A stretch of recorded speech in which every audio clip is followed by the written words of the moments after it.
Um, Guys, I have to I have to say something. This was the best episode of Arrow since season 2 ended. I am not kidding you.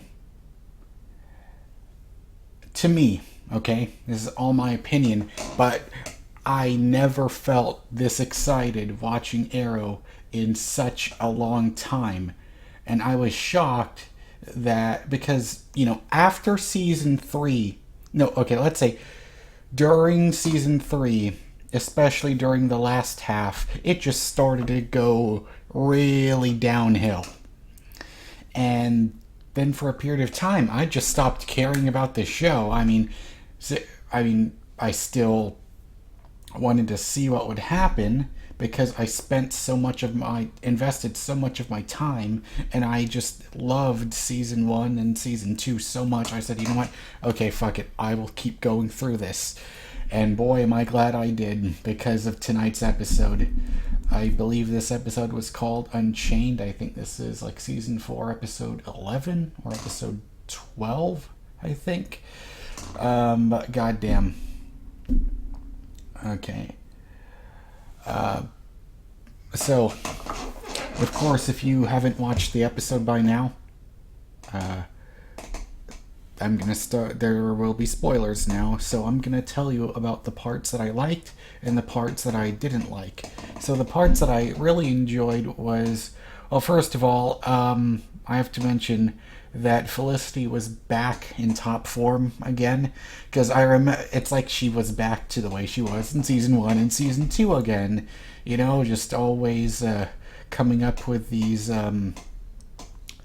fast jokes, and her signature sense of humor was back.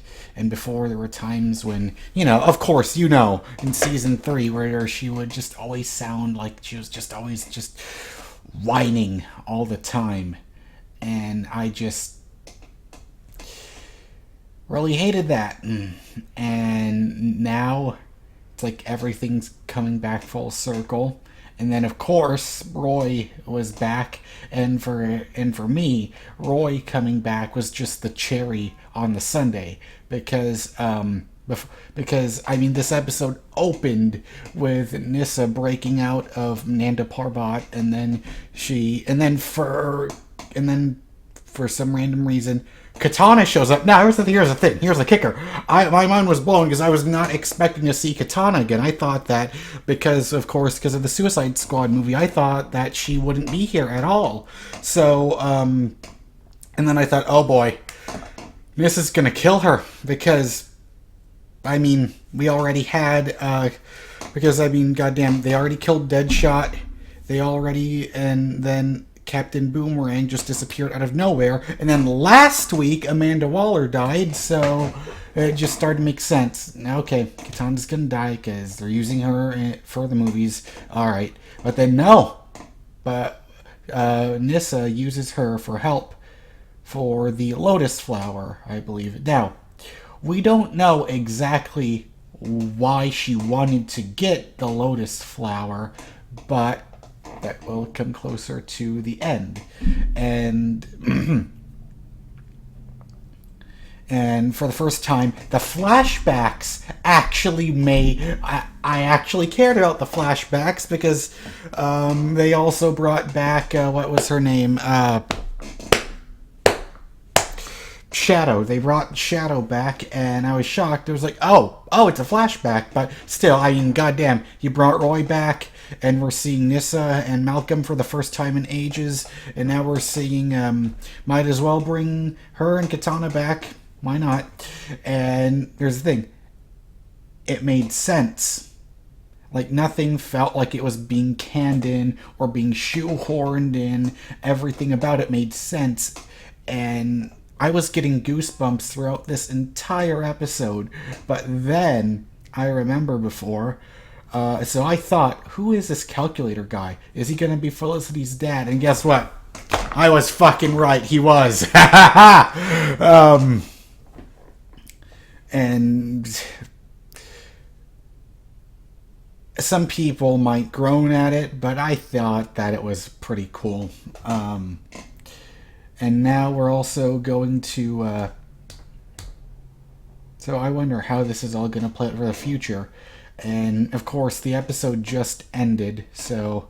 And I mean, like, everyone's acting was on point, especially, during those scenes with Oliver and Thea, where she was in the bed, and with that scene with Roy and Thea saying their goodbyes. I thought that was really good, but the whole fight scenes, like the action tonight, was the best it's been since season 2, and my goodness, I was flabbergasted in the best way possible. Everything about this show, it's all coming back together. And, but my goodness. So now Oliver has to choose between saving Thea, because that's the only way. I mean, goddamn, the only way Nyssa will give back the Lotus Flower, the thing to help Thea, to Oliver, is if he kills Malcolm. And just then he shook his hand and he said thank you.